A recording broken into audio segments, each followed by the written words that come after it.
By the Montana Television Network. Montana This Morning continues on Montana's News Leader. I'm Nicole Killian on Panama City Beach, bracing for Hurricane Michael. I'll bring you the latest conditions, plus how strong the storm could get. And the fight over an eventual nomination of Brett Kavanaugh to the U.S. Supreme Court shaping up to be a major in Montana's U.S. Senate race. What the candidates are saying about that fight is also coming up. Right at 6:30 on this Wednesday, I'm Chet Lehman. Missy O'Malley is off today. Matt Elwell has our forecast in a moment, but weather does top this half hour as well. Hurricane Michael, now an extremely dangerous Category 4 hurricane. National Weather Service says the storm will bring life-threatening storm surge and heavy rainfall along the Florida Panhandle when it makes landfall later today. CBS's Nicole Killian is in Panama City, Florida, with the details on why some residents are not leaving the area. Beaches along the Florida Panhandle are empty after thousands of people evacuated ahead of Hurricane Michael. If you're under evacuation order, listen to it. Leave now. Some residents are ignoring those orders, saying they've been through worse. People jump and run, and and they should do that. But we've just been through so many that we're comfortable staying, so we're going to. And we've got enough food and generator, gas. Stanley West owns the Riverside Cafe in St. Mark's. He typically reopens right after a storm passes, like he did earlier this year after Alberto. We've been cooking the whole time. But he's more concerned about Michael. This one is just one that just really we're not going to take a chance on. We've usually get skirted by. Most businesses have boarded up, hoping it's enough to stop a storm surge that could hit 13 feet. Just a little nervous, so I figured I'd better put a little extra effort into it and try to feel a little more comfortable. First responders from around the country are on their way here to help. Many of them were in the Carolinas just last month for Hurricane Florence. No matter how hard they've been beat down and worked, if another storm's coming or another national emergency arises, they step up to the plate. Michael is expected to hit the Carolinas as a weekend storm tomorrow. Nicole Killian, CBS News, Panama City, Florida.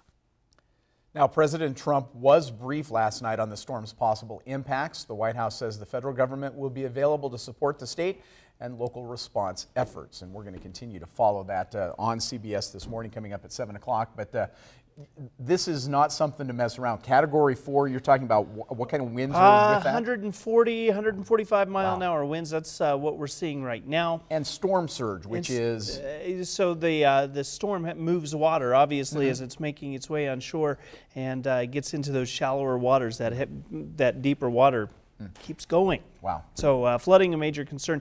I think if there's a caveat or a little bright part of this is a very fast-moving storm at this point. Expected to make landfall at about noon Mountain Time today as a Category 4 or a strong Category 3.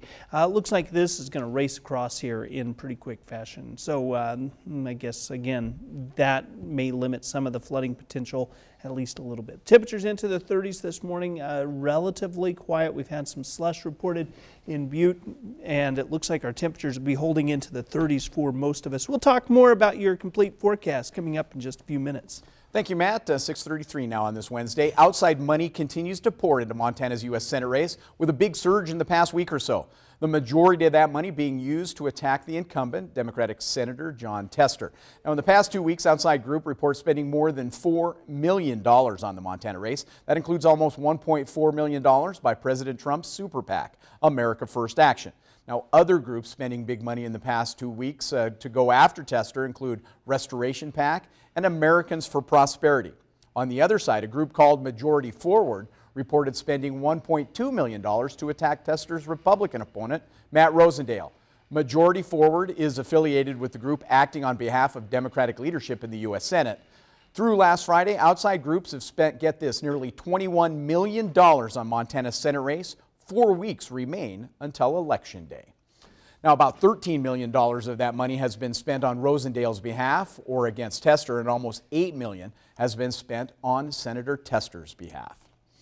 Now, in the wake of the confirmation battle over Supreme Court Justice Brett Kavanaugh, both sides are speculating how it might affect the upcoming election. It's also become a flashpoint in Montana's Senate race. DN's Mike Dennison looks at how this issue is being viewed by both the major candidates. Montana Senator Jon Tester and 47 other Democrats voted against Brett Kavanaugh's confirmation on Saturday. Tester told MTN News that he opposed Kavanaugh because of his past support of government surveillance of law-abiding citizens and for dark money in politics. That's not a Montana value and certainly not something that I support. And so for those reasons, I felt that he was the wrong person for the court. Tester's Republican opponent, Matt Rosendale, says he would have voted for Kavanaugh and that he was disgusted by the Democrats' behavior during the confirmation process. He's even cut a campaign ad accusing Tester of being part of a smear of Kavanaugh. Then they attacked Judge Kavanaugh. Unfounded claims, a media circus. Jon Tester invented it. Dianne Feinstein perfected it. It's Washington at its worst. Rosendale also has made an issue of Tester's votes against other Trump judicial nominees and his support for the Supreme Court nominees of President Obama. He's also voted against the Supreme Court nominee, Neil Gorsuch, and the people of Montana want someone like that who's going to simply review the law and review the case and take a vote on it based upon the founders' intent on the Constitution and not as per a new progressive agenda. Tester has opposed some Trump judicial nominees, but overall has supported nearly 2/3 of them. Tester says he too thinks the confirmation of Kavanaugh was too politicized, but he makes no apology for opposing the nomination. He notes that Rosendale supported Kavanaugh immediately after the nomination was announced, while Tester says he took the time to check Kavanaugh's record. I think the confirmation of a Supreme Court justice is critically important, maybe one of the most important jobs we do. This is a lifetime appointment. And the bottom line is that we check into these judges' backgrounds and make sure that they're fit to be in those important positions. In the Senate race, you'll be hearing a lot about this issue from now until Election Day. And starting next week with absentee balloting, Montana voters will render their verdict right up until November 6th. Reporting from Helena, Mike Dennison, MTN News. Now, Saturday night, you'll have a chance to see the candidates for Montana's U.S. Senate seat square off in what will likely be their final broadcast debate. Democratic Senator Jon Tester and Republican Matt Rosendale will meet in Bozeman. That debate can be seen Saturday night at 6 o'clock right here on KXLF, KBZK. Libertarian Rick Breckenridge has also been invited and is expected to attend. Mining City headlines this morning. Elementary schools in Butte are learning the importance of a good breakfast. MTN's John Amy tells us about a new program that's feeding more students breakfast after the school bell rings.